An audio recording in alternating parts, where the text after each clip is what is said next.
Welcome, ladies and gentlemen, to this week's Tuesday show. I'm Jack, filling in for Colin with World News.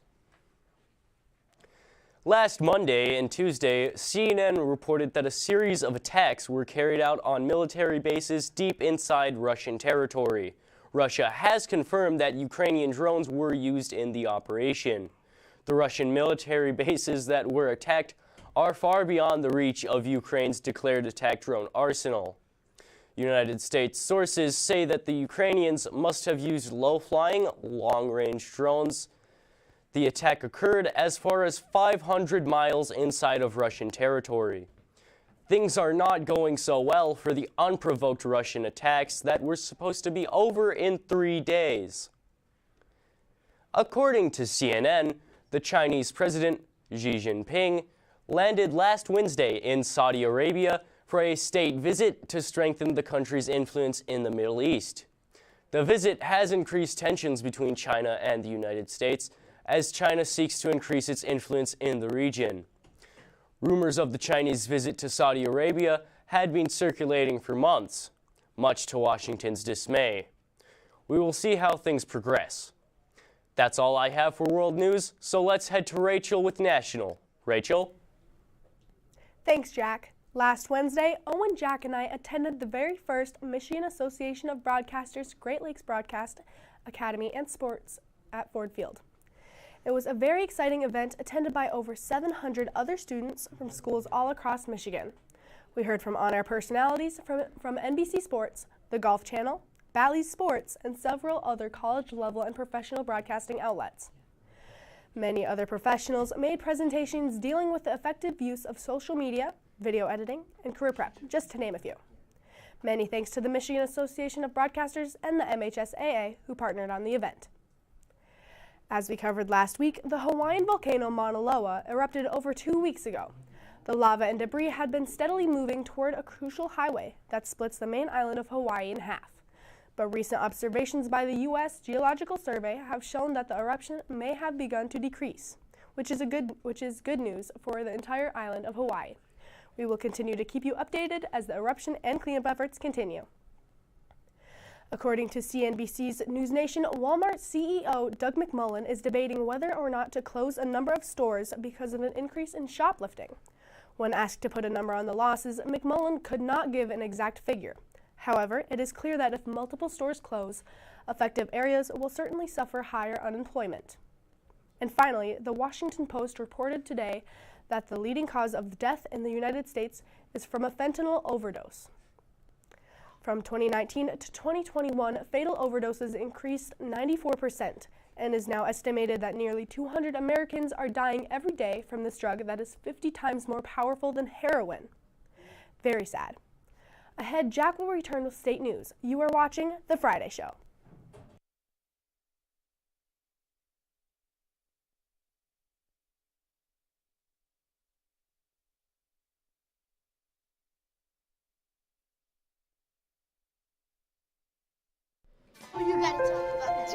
The innocence of youth.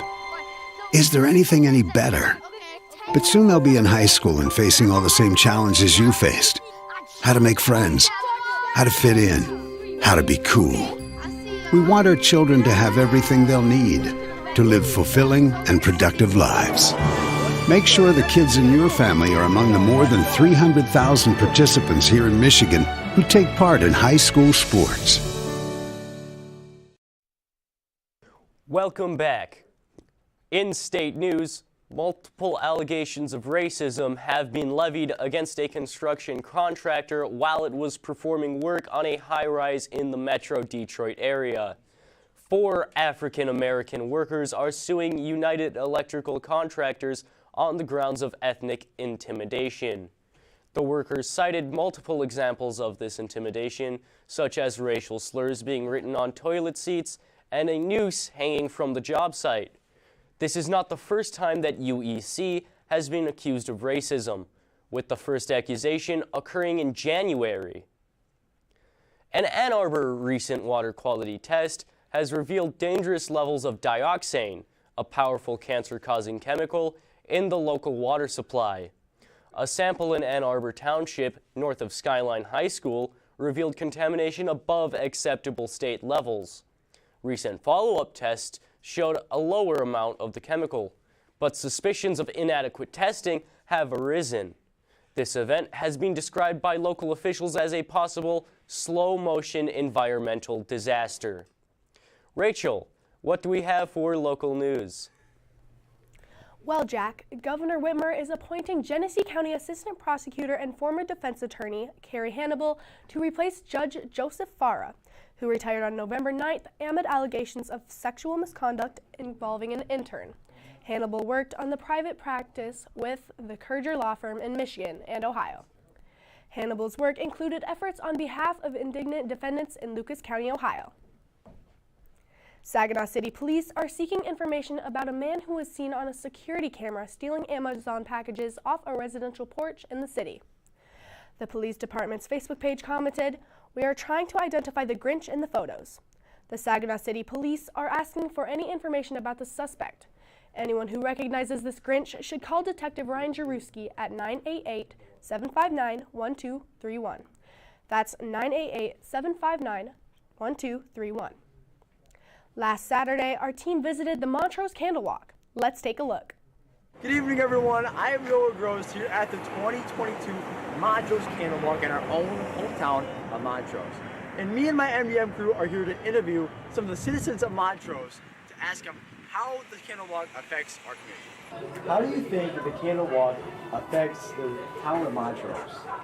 I think it's always a good thing when community gets together, and it's a pretty positive event, and I know Bubba and Ashley do the best job here, so I think it's great for Montrose, and we're happy to be a part of it this year. All right, guys, what is your favorite flavor candy cane? I like mint. Peppermint. All right, Santa, how do you think the Candle Walk brings the community of Montrose together? This community loves the holidays, and you just got to get more people out and enjoy it. Couldn't say better. All right, how do you think the Candle Walk brings together the community of Montrose?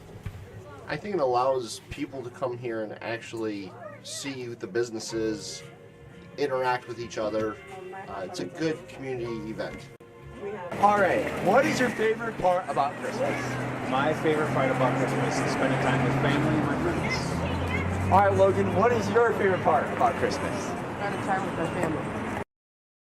And that's a wrap on the 2022 Montrose Candle Walk. Can't wait to be back next year.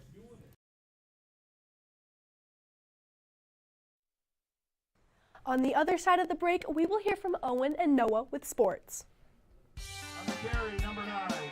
My dad and my grandfather are officials. I've grown up around officials and seeing how much they enjoy being part of the games. As a student athlete, I've always appreciated the people out there who are willing to give back to the kids. The Legacy program lets me officiate while I'm still in high school, working younger kids' games. Officiating gives me a better understanding of the game. I get to make some pretty good money for a high school kid, and I even get to spend some quality time with my dad. There's help wanted. Just whistle. Good evening, everyone. I am Noah Gross, bringing you college and professional sports.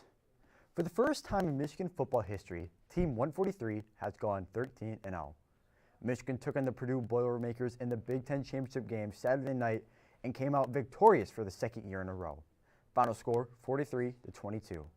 Michigan is currently ranked number 2 in the country and is set to play the number 3 ranked TCU Horned Frogs in the Fiesta Bowl in Arizona on New Year's Eve. The foot will meet the leather at 4 p.m., and Michigan hopes to get one more win to play in the national championship game versus the winner of Georgia and Ohio State. And here's an update on Michigan State football. Sadly, the Spartans will not be playing in a bowl game at the end of the 2022 college football season. The Spartans will be looking for a big bounce-back season next year, but for now, they will have a long offseason ahead of them. But on the hard court, the Spartans earned a dub against unranked Bears of Brown University out of the Ivy League on Saturday. Final score, 68-50. The Spartans will have a little break before they take on the Oakland Golden Grizzlies December 21st. Tip-off is set for 6:30. The Lions' push for the playoffs is still alive after an impressive performance Sunday. The boys in Honolulu blue and silver beat the Minnesota Vikings by a score of 34-23. This is the 5th time the Lions have dropped over 25 points on their opponents this season. The Lions will travel to the New York Jets on Sunday. Kickoff is slated for 1 p.m. The Lions are also currently 2 games out of the wildcard spot as they are 6-7 on the year, and second in the NFC North. That is going to do it for college and professional sports. Now over to Owen with Hometown Sports. Owen? Thanks, Noah. Hello, everyone. I'm Owen with Hometown Sports. We finally have some Montrose sports to cover. The varsity girls team is currently 0-3 on this basketball year. In the last game, Lady Rams hosted their first home game and faced off with the Ovid Elsie Marauders. Lady Rams sadly lost a tough game with a final score of 54-40.